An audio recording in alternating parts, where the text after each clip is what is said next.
Horror कहानियां TV. शाम के लगभग 8 बजे का वक्त था। पहाड़ी से पीछे की तरफ बने हुए रतनपुर गांव के मोहल्ले के बच्चे एक दूसरे के साथ खेलने में व्यस्त थे। अंधेरे ने पूरे गांव को अपने आगोश में ले लिया था। हवाएं कुछ ज्यादा ही जोरों से चल रही थी और पीपल के पत्तों की आ रही तेज आवाज एक भयानक सा माहौल पैदा कर रही थी। रतनपुर गांव कुछ ज्यादा आबादी वाला नहीं था। कुल मिलाकर गांव में 15 से 20 परिवार रहा करते थे, लेकिन गांव में सुख शांति थी।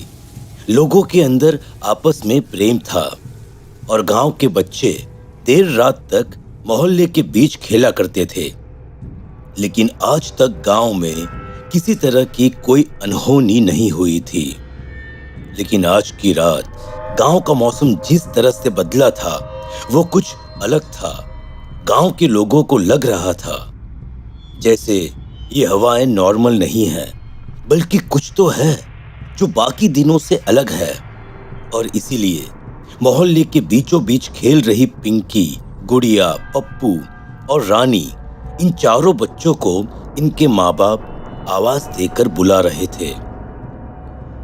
लेकिन ये बच्चे खेलने में इतने व्यस्त थे कि इन्हें अपने माँ बाप की आवाज तक सुनाई नहीं दे रही थी।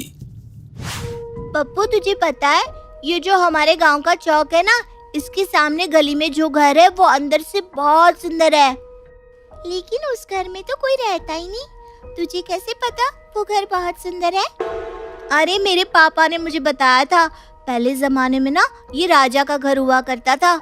मुझे भी राजा का घर देखना है, कैसा होता है। लेकिन उस घर पर तो ताला लगा हुआ है। उस घर के अंदर कोई नहीं जा सकता, बस मंदिर के पुजारी जी है, वो उसकी साफ सफाई करवाने के लिए जाते हैं कभी कभी। ऐसा कुछ नहीं है, मेरे पापा कह रहे थे, क्योंकि उस घर के पीछे वाली दीवार है ना, वो अब टूटने वाली है और वहाँ पर एक दरवाजा भी है, वहाँ से हम अंदर जा सकते हैं।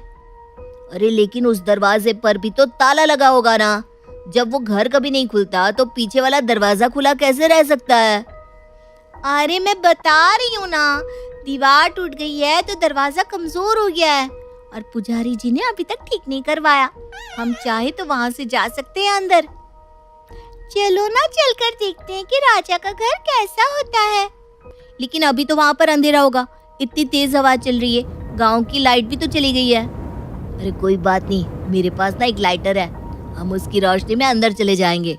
और इतना कहकर चारों बच्चे उस घर की तरफ चल पड़ते हैं। जैसे ही वो बच्चे उस घर के पीछे के हिस्से की तरफ पहुंचे और उन्होंने उस दरवाजे को हाथ लगाया, उस गांव में चल रही हवाएं कुछ ज्यादा जोर से चलने लगी। आसमान में जोर से बिजली कड़की और बिजली के कड़कने की आवाज सुनकर वो चारों बच्चे बुरी तरह से सहम गए। मुझे लगता है हमें वापस घर चलना चाहिए। देखो ना, कितने जोर से आंधी चल रही है और माँ भी कब से आवाज दे रही है। अब यहाँ तक आ गए हैं तो राजा का घर देखकर ही जाएंगे ना। गुड़िया बिल्कुल ठीक कह रही है, चलो इस दरवाजे को धक्का देते हैं। वो सारे बच्चे मिलकर उस घर के पिछले हिस्से के दरवाजे को धक्का मार देते हैं। लेकिन धक्का मारते ही एक बहुत ही भयानक चीखने की आवाज उन्हें सुनाई देती है। आसमान में जोर से बिजली कड़कती है और चारों बच्चे वहां से भाग जाते हैं। पिंकी के घर उसकी माँ राधिका और पापा रमेश उसका बहुत देर से इंतजार कर रहे थे। पिंकी बेटा, मैं कब से तुम्हें आवाज दे रही थी, लेकिन तुमने मेरी आवाज ही नहीं सुनी। देखो बेटा, आज गांव का मौसम कुछ ठीक नहीं लग रहा और जब भी मौसम खराब हो ना तो जल्दी घर पर वापस आ जाया करो। लेकिन पिंकी का चेहरा देखकर लग रहा था जैसे उसे अपने माँ बाप की आवाज सुनाई नहीं दे रही थी। पिंकी को कोई जवाब ना देता हुआ देखकर राधिका ने उसके कंधे पर हाथ रखा। जैसे ही राधिका ने पिंकी के कंधे पर हाथ रखा, राधिका ने पलटकर बड़े ही भयानक अंदाज में अपनी माँ की तरफ देखा। उसकी आंखें एकदम गुस्से से लाल हो रही थी। राधिका एक बार के लिए घबरा गई। पिंकी बेटा, क्या हुआ है तुझे? और ये तेरी आंखें? मुझे बहुत तेज नींद आ रही है, मुझे सोने जाना है। अरे बेटा, लेकिन अभी तक तूने खाना भी नहीं खाया है, खाना तो खा ले बेटा। ठीक है माँ, मुझे खाना दे दो। राधिका ने खाने की थाली पिंकी के आगे सरका दी। देख, आज ना तेरी पसंद की दाल बनी है। इस दाल के साथ तो तुम पूरी 2 रोटी खा लेती है ना? लेकिन पिंकी ने अपनी माँ की बात का कोई जवाब नहीं दिया और चुपचाप खाना खाने लगी। देखते ही देखते पिंकी ने दोनों रोटियां खत्म कर दी। अरे क्या बात है, ऐसा लगता है कि आज तो हमारी बिटिया को दाल कुछ ज्यादा ही पसंद आ गई। और रोटी चाहिए? अरे भाई, अरे इसमें पूछने वाली बात क्या है? इतनी देर तक खेल कर आई है, थक गई होगी, इसे 1 रोटी और दे दो। देखते ही देखते पिंकी ने वो रोटी भी खत्म कर दी। वो और रोटियां मांगने लगी। पिंकी बेटा, तेरी तबीयत तो ठीक है ना? मुझे भूख लगी है, खाना चाहिए। अरे अरे राधिका, परेशान मत हो। कभी कभी बच्चों के साथ ऐसा होता है। और अरे उसे और रोटी दे दो, चलो। ऐसा करते करते पिंकी वहां बैठे बैठे रोटियां खाती गई और खाते खाते उसने लगभग 10 रोटियां खत्म कर दी। ये देखकर अब राधिका और रमेश को अजीब सी घबराहट होने लगी। अरे अरे पिंकी बेटा, चल अब हम सोने चलते हैं, बहुत रात हो गई है ना। रमेश पिंकी को उसके कमरे में सुलाकर बाहर आ जाता है। आपको कुछ अजीब नहीं लग रहा? पिंकी तो मुश्किल से बस 2 रोटी खाती है, लेकिन आज तो उसने 10 रोटियां खत्म कर दी। हाँ, कुछ अजीब सा मुझे भी लगा, लेकिन हमें लगता है उससे सुबह बात करनी चाहिए। पप्पू के घर पर पप्पू के माँ अश्विनी और पापा कैलाश भी उसका बड़ी बेसब्री से इंतजार कर रहे थे। देख पप्पू, मैंने तुझे बहुत बार समझाया, अरे ऐसे आधी आधी रात तक गांव के चौक पर खेलना ठीक नहीं है। तेरे पापा बिल्कुल ठीक कह रहे हैं बेटा। इतना खराब मौसम हो रहा था और तेरे पापा ने तुझे कहाँ कहाँ नहीं ढूंढा। कहाँ थे तुम लोग बेटा? कहाँ थे का क्या मतलब? हम लोग भी पीपल के पेड़ पर उल्टे लटके हुए थे। पप्पू ने ये बात कुछ इस अंदाज में कही कि अश्विनी और कैलाश की सांसें अटक गई। क्या मतलब? तो पीपल के पेड़ पर उल्टे लटकी हुई थी? मतलब क्या होता है? जो कर रहे थे वही तो बता रहा हूँ। अब जल्दी से मुझे 1 गिलास पानी दो। अरे तू आज किस तरह से बात कर रहा है? इतनी अजीब अजीब बातें क्यों कर रहा है? मुझे बहुत जोर से प्यास लगी है, पानी चाहिए। अश्विनी ने पानी का गिलास पप्पू की तरफ बढ़ा दिया। पप्पू ने पानी पिया और गिलास को वापस रखकर अपने कमरे में चला गया। इस लड़के का दिमाग खराब हो गया है, थोड़ी लगाम लगाओ इसके ऊपर। लेकिन अश्विनी ने जैसे ही पप्पू के रखे हुए पानी के गिलास को उठाकर अंदर रखने की कोशिश की, एकदम से गिलास उसके हाथ से छूटकर नीचे गिर पड़ा और अश्विनी की चीख उस घर में गूंजने लगी। अरे क्या हुआ? अश्विनी ने अपना हाथ कैलाश को दिखाया जो अब जल चुका था और उस पर फफोले पड़ गए थे। अरे ये क्या हुआ अश्विनी, तुम्हारा हाथ कैसे जल गया? मुझे कुछ समझ में नहीं आ रहा। पप्पू ने इस ग्लास में पानी पिया था और उसके बाद ये ग्लास किसी अंगारे की तरह दहक रहा है। आपको नहीं लगता कि बहुत कुछ गलत हो चुका है? उधर पप्पू अपने कमरे में दीवार पर बिना किसी सहारे के चल रहा था। पप्पू के कमरे का माहौल कुछ अजीब था। पप्पू की आंखें बाहर निकल आई थी, लेकिन उसके माँ बाप इस बात से बिल्कुल अनजान थे। रानी के घर पर उसकी माँ सुकन्या और पापा राघव दोनों ही रानी का इंतजार कर रहे थे। लेकिन रानी ने जैसे ही अपने घर में कदम रखा, वैसे ही उस घर में जानवरों की आवाजें सुनाई देने लगी। अरे ये क्या? ये आवाजें कहाँ से आ रही है?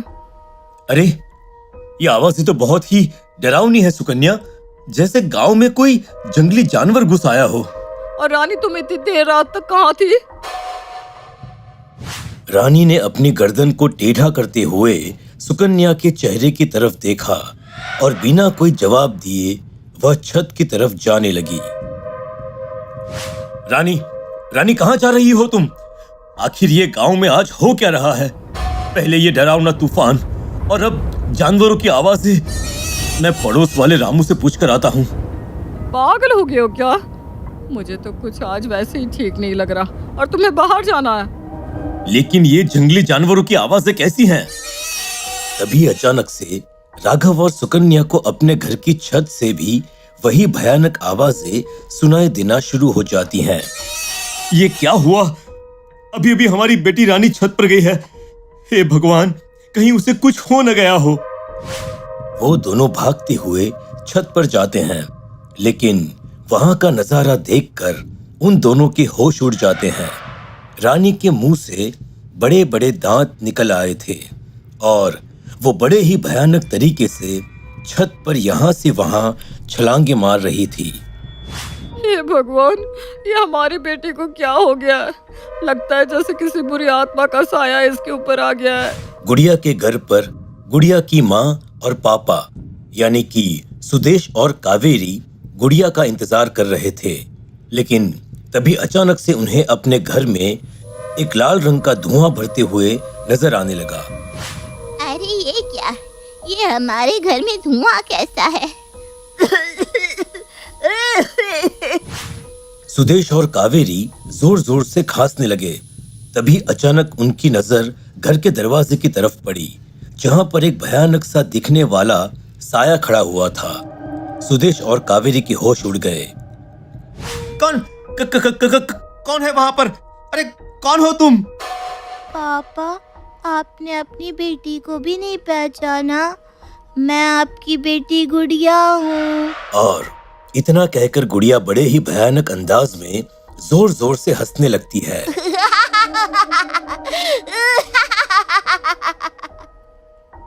उसके हंसने की आवाजें बेहद ही डरावनी और दिल दहलाने वाली थी।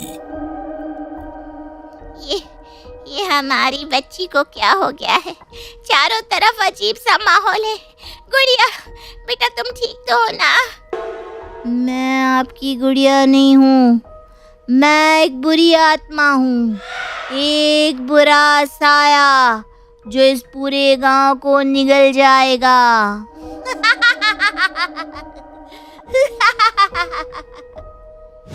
और इतना कहकर वो फिर से जोर जोर से हंसने लगी। धीरे धीरे से गुड़िया के हंसने की आवाजें रानी के घर से आने वाली जानवरों की आवाजें तेज होने लगती है और देखते ही देखते गांव में अजीबोगरीब शक्ल के दिखने वाले भयानक साए नजर आने लगते हैं। गांव के लोग इन आवाजों को सुनकर बाहर निकल आते हैं। गुड़िया, पिंकी, पप्पू और रानी ये चारों भी गांव के चौक पर आकर खड़े हो जाते हैं। गांव के सभी लोगों की डर के मारे हालत खराब हो चुकी थी। उनकी समझ में नहीं आ रहा था कि आखिर ये सब हो क्या रहा है। आखिर हमारे बच्चों को हुआ क्या है? हमारे गांव का माहौल इतना सुख शांति से भरा हुआ था, अचानक ये सब क्या हो गया? हमें पंडित जी को बुला लेना चाहिए, अब वही कुछ कर सकते हैं। पता नहीं हमारे बच्चों के साथ किसी ने कुछ कर दिया है। अरे हमें कुछ तो करना होगा। ये डरावने साए हमारे पूरे गांव को खत्म कर देंगे। इससे पहले कि पंडित जी वहां पर आते, देखते ही देखते वो डरावने साए गायब हो जाते हैं और साथ में ही वो चारों बच्चे भी गायब हो जाते हैं और गांव में मातम का माहौल हो जाता है। लोगों के रोने पीटने की आवाजें आती हैं, चारों तरफ सुनाई देने लगती है, लेकिन वो बच्चे वापस नहीं आते। धीरे धीरे सुबह हो जाती है। गांव के सब लोग पंडित जी के साथ उस पुराने घर के पास पहुंचते हैं जहां पर बच्चे खेलने के लिए गए थे। पंडित जी, इस घर की वजह से ही सब कुछ हुआ है। कल रात को बच्चे यहीं पर खेलने आए थे। इस घर के पिछले दरवाजे का ताला टूटा हुआ है। इसका मतलब है कि जिस अनर्थ का हमें डर था वही हुआ है। कैसा अनर्थ पंडित जी? मैंने वर्षों से इस घर के अंदर बुरी आत्मा को बांध कर रखा था, लेकिन अब वो आजाद हो चुकी है और हमारे गांव के बच्चों को भी अपने साथ ले जा चुकी है। नहीं पंडित जी, ऐसा नहीं हो सकता। आप प्लीज हमारे बच्चों को बचा लीजिए। हाँ पंडित जी, अगर हमारे बच्चे वापस नहीं आए तो हम लोग जिंदा नहीं रह पाएंगे। अरे लेकिन पंडित जी, ये कौन सी बुरी आत्माएं हैं? आप किसके बारे में बात कर रहे हैं? वर्षों पहले इस गांव में एक बहुत ही भयानक बीमारी फैली थी और उस बीमारी के चलते कई लोग रातों रात मर गए थे। उन लोगों के बुरे साए इस गांव में भटक रहे हैं, जिन्हें तंत्र मंत्र की मदद से मैंने इस घर के अंदर बंद करके रखा था। इस घर के पीछे की दीवार टूट गई थी और मैं उससे ठीक करवाने ही वाला था, लेकिन तभी अचानक बच्चों ने इसे खोलकर इस अनर्थ को न्योता दे दिया। लेकिन अब क्या होगा पंडित जी? क्या हमारे बच्चे वापस कभी नहीं आएंगे? और पंडित जी, आखिर हम ऐसा क्या करें? कुछ नहीं, बस हम सबको उस घर के अंदर जाकर उन आत्माओं का आह्वान करना होगा। गांव के सब लोग बुरी तरह से डरे हुए थे, लेकिन बच्चों को वापस लाने की बात की वजह से वो सब उस घर के अंदर जाते हैं और पंडित जी के बताए अनुसार चारों तरफ घर में लाल रंग का सिंदूर बिखेर देते हैं। देखते ही देखते उस घर के अंदर एक लाल और काले रंग का धुआं भरने लगता है और वो बुरे साए वहां पर पहुंच जाते हैं। ये आवाजें कितनी भयानक हैं। किसी को भी डरने की जरूरत नहीं है। मैं बस जैसे ही इशारा करूं, आप सब लोग यहां से बाहर भाग जाना। धीरे धीरे बुरे साए उस घर के बीचों बीच आकर जोर जोर से डरावनी आवाजें निकालने लगते हैं। साथ में वो चारों बच्चे भी थे। पंडित जी के कहने पर उन चारों बच्चों के माता पिता ने अपने बच्चों को उठाया और घर से बाहर निकल गए और देखते ही देखते वो साए फिर से उस घर के अंदर कैद हो गए और रतनपुर गांव एक बार फिर से पहले की तरह हो गया। लेकिन उस घटना के बाद किसी ने भी उस घर के आसपास जाने की या उस घर के तालों को खोलने की हिम्मत कभी भी नहीं की।